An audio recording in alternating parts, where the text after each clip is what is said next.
بسم الله والصلاة والسلام على رسول الله صلى الله عليه وسلم. مركله waxaan ka hadlaynaa importantiga ama muhiimadda ay dhirtu u leedahay dhulka ayaan ka hadlaynaa maadaama aan ka soo hadalnay dhulku muhiimadda uu leeyahay noolaha ay dhirtu ku jirto hadana isla dhirtu maxay muhiimadaha u leedahay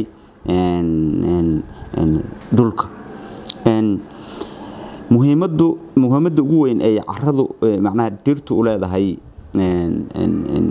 carrada ama soilka waxa waaye organic matterka ay caleemaha dhirta ama geedaha haraadiga ka soo haray dhirtii dhimatay ama dhirta nool caleemaha ka daatay ay dhulka geliyaan organic matterskaasu waxyaabo badan ayuu ilaaliyaa waa tan koobaad tan labaad waxay sameeyaan wax la yiraahdo nitrogen cycle oo markasto ay ka qaadato carrada ay organic matter ka qaadato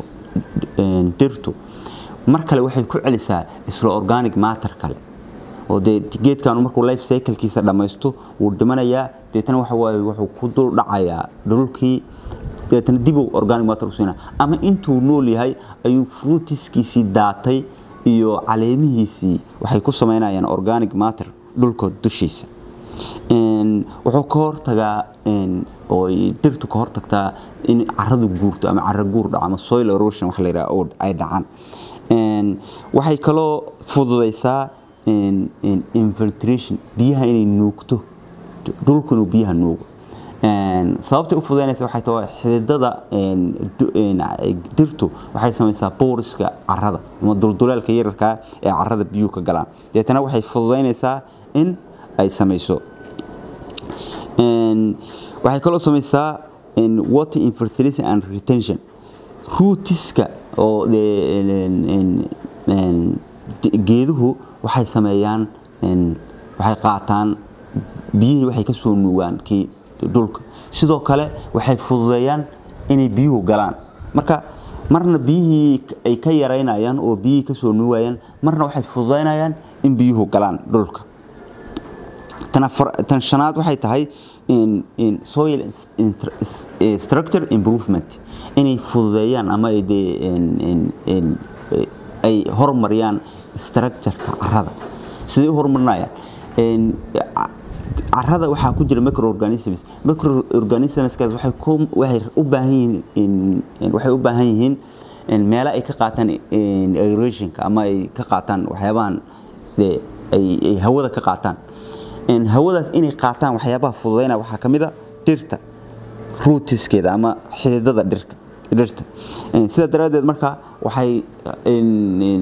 microorganisms fududeynayaan in structure-ka carradu uu sii jiro tan shanaad tan lixaad waa soil moisture regulation waxay xukumaan ama ilaaliyaan soil moisture because haddii markasta carrada toos ay ugu dhacayso qoraxdu waxay yaraanaysaa biyaha ku jira dhulka yaraanayo oo waxa badanayo evaporationki ama biyihii baxaya sida daraaddeed marka waxay ilaalisaa moisture-ka carrada inuu ay regulation garaysaa sidoo kale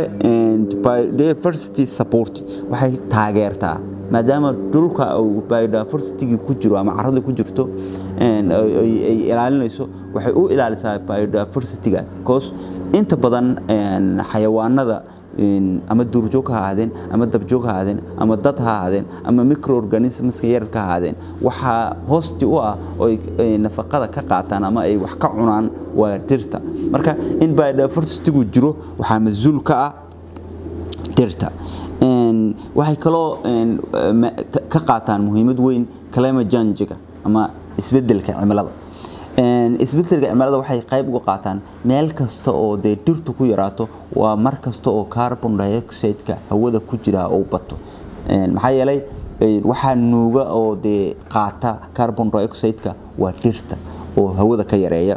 inkastoo carraduna ay mararka qaar qaadato marka intaasoo importantiya ayay dhirtu u leedahay carrada marka markasta oo dhirtu yaraato waa markastoo soil erosion-ku bato waa markastoo biodiversity-gu yaraado waa markastoo soil poresku ay xirmaan waa markasta oo soil structure-ku ay dhunto ama soil structure ay dunto marka ayaduna